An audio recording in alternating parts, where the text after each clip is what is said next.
সাথে একটু কথা বলি। হ্যাঁ, বাংলাদেশ জাতীয়তাবাদী দল বিএনপি ভারপ্রাপ্ত চেয়ারম্যান, বাংলাদেশ জাতীয়তাবাদী ছাত্র দল এর সাংগঠনিক অভিভাবক জনাব তারেক রহমানের ৬১তম জন্মবার্ষিকী উপলক্ষে মঠবাড়ি উপজেলা পৌর কলেজ ছাত্র দলের পক্ষ থেকে আপনাদের কিছু সামান্য উপহার, এবং আমি এই জন্মবার্ষিকী উপলক্ষে আমি তার সুস্বাস্থ্য দীর্ঘায়ু কামনা করছি। তারই সাথে সাথে আমাদের জনাব তারেক রহমান যে ৩১ দফা বাস্তবায়নে আগামী বাংলাদেশ স্বনির্ভর এবং সুস্থ একটা বাংলাদেশ গড়ার অঙ্গীকার যে প্রত্যয় আছে, এটা আমরা সবাই এখানে রিপ্রেজেন্ট হিসেবে আছে, সবাই এটা দেখবেন এবং সবাই কিন্তু বলার বা দেখার সুযোগ করে দিবেন।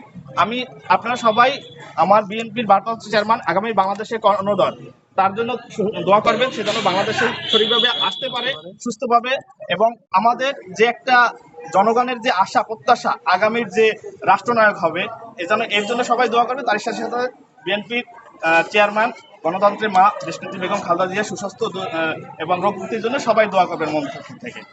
সবাই ভালো থাকবেন, সুস্থ থাকবেন। আমি আমার বাংলাদেশ জাতীয়তাবাদী ছাত্র দল মঠবাড়ি উপজেলার পক্ষ থেকে সংগ্রামী সালাম ও শুভেচ্ছা জানিয়ে আমি সংক্ষিপ্ত শেষ।